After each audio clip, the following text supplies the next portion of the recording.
Déjà, au nom du Père, du Fils, du Saint-Esprit, et je commencerai déjà par souhaiter une bonne fête, car Saint Jean, l'évangéliste, est, je le pense, sincèrement, et depuis le nombre d'années où j'étudie ses écrits, est vraiment le saint patron, le saint protecteur de l'Église gallicane. Nous avons avec lui une relation toute particulière, et il a laissé une empreinte sur notre spiritualité et même sur notre liturgie vraiment profonde. Je m'explique. Saint Jean l'évangéliste est le saint apôtre, le seul qui n'est pas mort martyr, même si toute sa vie a été une forme de martyr lent, car on l'a persécuté, on l'a emprisonné, on a voulu le faire bouillir dans une marmite d'huile, quand même. Et ça n'a pas marché, il en est ressorti, il était intact, pas de bol pour eux. Puis on l'a pris et on l'a envoyé sur une île, Patmos, en Grèce, dans une prison à ciel ouvert. Là-bas, il n'en est pas mort non plus, et il a même reçu une révélation magnifique, le livre de l'Apocalypse, tel que nous l'avons sur cette icône qui vient d'ailleurs de Patmos, et qui représente Saint Jean assoupi, recevant la révélation de l'Apocalypse. Il a aussi protégé la Vierge Marie, il a assisté à ses derniers moments, il a vécu avec elle à Éphèse, dans cette petite maison qui existe toujours, à Meriemana, qui est un lieu de pèlerinage commun d'ailleurs aux musulmans et aux chrétiens. Dans la chambre de la Vierge, c'est les chrétiens qui prient, et dans la chapelle principale, qui était à peu près le lieu de vie, on va dire, c'est les chrétiens qui célèbrent la messe. C'est un endroit très très particulier, très miraculeux. Saint Jean est donc mort sans aucun doute de manière naturelle. Mais nous avons un souci, car avec lui c'est toujours dans les mystères que nous plongeons. Il n'y a pas de tombe, il n'y a pas de corps. Alors que l'Église a gardé avec un soin fidèle les corps de tous ses saints, Saint Jean, on a une tombe dans la basilique Saint-Jean, au-dessus d'Éphèse, et la tombe est vide. Et depuis le IVe siècle, il n'y a plus de traces de son corps. Et c'est là qu'on se rappelle les paroles du Christ. Je veux qu'il demeure jusqu'à ce que je vienne. Et l'Église a cette pieuse tradition, comme elle l'a aussi pour Saint Joseph. Pour Marie, c'est plus une tradition, puisqu'on a quand même les évangiles apocryphes qui nous racontent sa dormition, son assomption. Mais l'Église et les pères de l'Église ont toujours cru que Saint Jean, comme Marie et Joseph, aurait été assomptionné. C'est-à-dire qu'il n'aurait pas connu la corruption physique, et qu'en effet, il demeurera jusqu'à ce que le Seigneur revienne, et qu'il sera avec, j'allais dire, dans cette cohorte céleste qui accompagne le retour du Seigneur. Alors on pourrait se dire, oh, là ça devient... Mais, on a une confirmation de cela. 1860, la date je ne suis pas sûre, mais c'est à la fin du 19e siècle, en Irlande. Un petit village, il fait un temps pourri, et il y a une gouvernante qui rentre le soir, qui va apporter quelque chose dans une maison derrière l'église. Et elle voit sur le mur de l'église une grande lumière. Elle s'approche, elle rameute un peu tout le monde parce qu'elle ne comprend pas trop ce qui se passe, et là on voit un autel avec un agneau posé dessus, une croix, des rayons qui s'échappent de cela, et à côté, Marie, les mains grandes ouvertes, Saint Joseph et Saint Jean. Et ils sont là, tous les trois. Ils ne parlent pas, mais pendant 3 heures, ils vont être là, à se laisser contempler par les gens qui passent. Et là, on peut se rappeler justement tous ces récits sur les assomptions de Joseph et de Jean, et on peut se dire,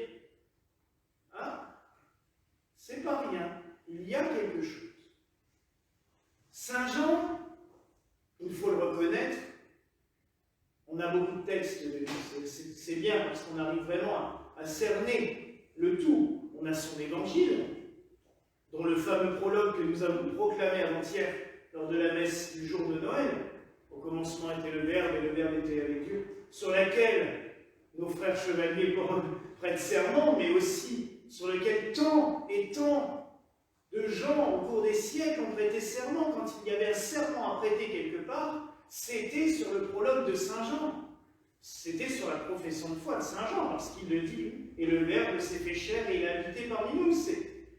Le prologue de Saint Jean a une puissance. On s'en servait dans les exorcismes, on s'en servait dans les baptêmes, on s'en servait pour tous les grands rites. Il y avait le prologue de Saint Jean qui était là, sous la main, et on prêtait serment dessus. Il y a même des exemplaires de parchemin contenant le prologue de Saint Jean, ornés de manière fabuleuse, car c'était vraiment, j'allais dire, la base de tout serment, de tout vœu que l'on prononçait devant le Seigneur. Il a laissé son évangile, il a laissé sa lettre, que nous avons lue avant. Il a laissé le livre de la Révélation, Apocalypse en grec, qui nous conte ces combats et ces merveilles qui se sont produites dans le ciel depuis l'avènement du Seigneur. Comment un homme a-t-il obtenu tant de grâce de la part du Seigneur? Et pourquoi a-t-il été tellement privilégié et bien aimé par le Seigneur? Peut-être par sa pureté. C'est vrai que dans l'Évangile, on ne voit pas Saint Jean douter. On ne le voit pas poser des questions bêtes, comme les autres disciples l'ont fait assez régulièrement. Ils avaient toujours des petites querelles, des petites guéguerres entre eux. Saint Jean était pur. Et Saint Jean, c'est vrai, les évangélistes le comptent, a déposé sa tête sur le cœur du Seigneur la veille de sa mort. Il a été le témoin de l'amour du Christ. Monseigneur Jean de Saint-Denis, qui a dirigé les coffres pendant des années de l'Église catholique orthodoxe de France, disait que Saint Jean était le témoin des battements du cœur de Dieu. C'est beau. Il a écouté les battements du cœur de Dieu. Saint Jean témoigne de l'amour du cœur de Jésus. C'est lui qui nous raconte ce passage de la lance qui transperce le cœur de Jésus. Il en sort du sang et de l'eau. Saint Jean n'a fait que témoigner de l'amour du Christ. Il nous parle des mystères de l'Eucharistie. Alors dans son évangile, il ne nous raconte pas du tout la dernière scène. Mais son évangile est le plus eucharistique qui existe, car il ne nous parle que de ça, le pain vivant. Celui qui mange ma chair et boit mon sang demeure en moi et moi. Il nous a laissé tous ces témoignages de l'amour de Dieu offert au monde. Saint Jean, c'est vraiment cela. C'est l'amour pur. L'amour qui transforme tout, qui bouleverse tout. Imaginez la vie qu'il a menée à prêcher et à porter cet amour. Il a connu l'amour de Jésus, il a connu l'amour de Marie pour les humains. Sur la croix, le Christ lui dit « Jean, voici ta mère ». Et Jean prit Marie chez lui. Imaginez, il a été dans l'intimité de la Vierge Marie.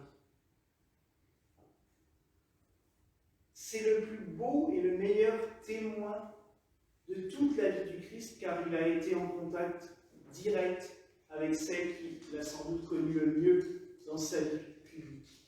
Et c'est pour cela que son évangile est tellement fort quand il nous parle du Christ. Alors je vous disais, on a des liens avec lui. Saint Jean a vécu à Éphèse, et on sait qu'il a transmis la succession apostolique, l'imposition des mains, à un évêque de Smyrne, Polycarpe. Et saint Polycarpe a eu la bonne idée, je dis bien la bonne idée, de consacrer 2 évêques, Pothin et Irénée. Et ces 2 bonhommes ont eu la merveilleuse idée de venir s'installer à Lyon. Donc ils ont apporté directement, j'allais dire, la foi du Christ venant de Saint Jean à l'église des Gaules. Et leur témoignage est resté dans l'église des Gaules. La liturgie gallicane, l'ancienne liturgie gallicane, je vous rappelle que la liturgie que nous célébrons, cette messe basse, mais aussi la grand-messe, quand nous pouvons la faire solennellement, ces liturgies viennent des premiers âges du christianisme. En Gaule, on célébrait ces liturgies-là avant de connaître les messes romaines que nous connaissons maintenant. Et cette liturgie est toujours inspirée de ce retour glorieux du Christ, de cette liturgie des cieux telle qu'elle est décrite dans l'Apocalypse. Le chandelier à 7 branches que nous avons, soit ici, ou là en ce moment, il est sous la forme d'un arbre de lumière devant l'autel, nous vient de l'Apocalypse, des récits de la liturgie des cieux dans l'Apocalypse. Saint Jean a baigné et a marqué de son empreinte la liturgie des Gaules, la liturgie gallicane. Et c'est pour cela que nous lui sommes tellement redevables. Il y a aussi le fait qu'il nous ait baignés dans cet amour. Si nous, en tant que témoins de l'amour du Christ, dans l'Église gallicane moderne, avec le vœu de miséricorde que nous prononçons, je vous rappelle, je veux voir avec les yeux du Christ, je veux entendre avec les oreilles du Christ, je veux toucher avec les mains du Christ, je veux aimer avec le cœur du Christ. Si nous voulons faire cela tel que le Seigneur nous le demande, il suffit de prendre l'évangile de Jean, de le méditer, et nous saurons faire tout cela. Et c'est pour cela que je dis que Saint Jean est vraiment quelqu'un qui nous a marqués en profondeur et qui est un saint d'une puissance extraordinaire. La preuve, souvent, beaucoup veulent créer des églises joannites. Il n'y a pas besoin, elle existe. Tous ceux qui descendent de l'île de Saint-Jean, par Éphèse, par Lyon, l'église de Jean, elle existe. C'est tout simplement cet esprit, ce courant qui a bouleversé tant de communautés chrétiennes au cours des âges, qui a façonné, qui a fait grandir la lumière du Christ. Il a été témoin de la lumière du Christ. Et la lumière, lui, dans les ténèbres, et les ténèbres ne l'ont pas saisi, c'est lui qui nous le dit. Et cette lumière, c'est à nous de la transmettre. Alors oui, nous prions Saint Jean. Oui, nous le vénérons. Et oui, nous sommes certains qu'il sera un artisan de ce retour glorieux du Christ que nous attendons, que les chrétiens attendent et ont chanté et ont proclamé pendant tout l'Avent. Viens Seigneur Jésus. Alors n'hésitons pas à invoquer Saint Jean l'évangéliste. À la fin de la messe, nous procéderons à un rituel qui est très ancien aussi, la bénédiction du vin de Saint Jean. Car j'ai oublié, mais parmi tout ce qu'il a vécu, on a aussi essayé de lui faire boire une coupe de vin empoisonné. Et il a béni le vin, et il y a un serpent qui en est sorti, et puis il a pu boire le vin sans problème. Mais on a quand même essayé de le tuer quand même régulièrement, le pauvre. Et on bénit, selon un très ancien rituel, vous verrez à la fin, ce vin. Alors d'habitude, on boit tous à la même coupe.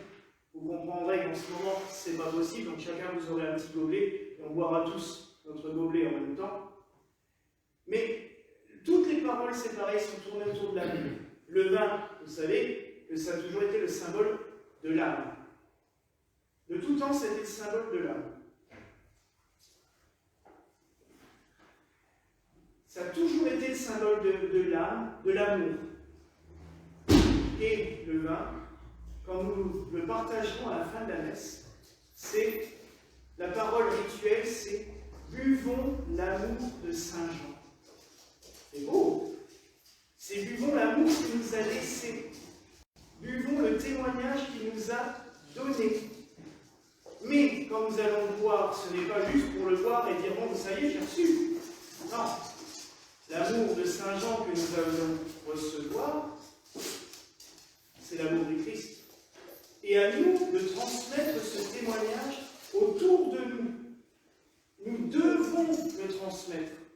Alors mes frères et sœurs, en ce jour, je vous demanderai de garder l'image que je vous ai décrite avant, de cette apparition de Pinocchio en Irlande.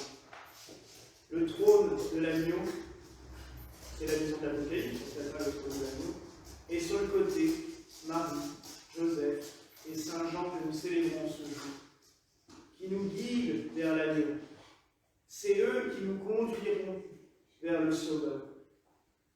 En ce jour où nous célébrons Saint Jean, demandons à Dieu de nous baigner de cet amour, de nous faire entendre et de nous faire ressentir sur nos cœurs les battements du cœur de Dieu, comme lui les a sentis la veille de la Sainte Seine. Imaginez comme ça doit être beau. Il a entendu les battements du cœur de Jésus. Que le Seigneur nous permette de ressentir cette grâce au fond de nous-mêmes, de nous laisser baigner dans cet amour qu'il nous a transmis. Nous sommes à quelques jours de Noël. La preuve, la première lecture nous raconte l'histoire des ânes, de l'âne et du bœuf dans la crèche. C'est sentimental cette lecture, mais c'est beau de se rappeler quand même ce passage. Mais le fait de célébrer Saint Jean à 2 jours de Noël n'est pas rien. Déjà, c'est le solstice, on le sait. Il y a un autre Saint Jean au mois de juin pour le solstice d'été. Les 2 Saint Jean veillent sur toute notre année. Mais aussi, de le mettre si près de la fête de Noël, c'est tout simplement parce que la plus belle preuve d'amour que le Seigneur nous a laissée après la mort sur la croix, c'est le fait de naître, petit enfant, comme nous. Un bébé, parmi des milliers de bébés. Un homme, parmi des milliers d'hommes. Tout ça pourquoi? Pour nous aimer. On n'a pas un Dieu qui juge, on n'a pas un Dieu qui condamne, on a un Dieu qui aime. Et c'est ce que Saint Jean a témoigné tout au long de sa vie. Alors, demandons vraiment à Dieu de nous faire ressentir au plus profond de notre cœur cette grâce de se laisser aimer par Dieu. Voilà la grâce que je nous souhaite en ce jour au nom du Père, du Fils et du Saint-Esprit. Amen. Et que la paix du Seigneur soit toujours avec vous. Et avec vous.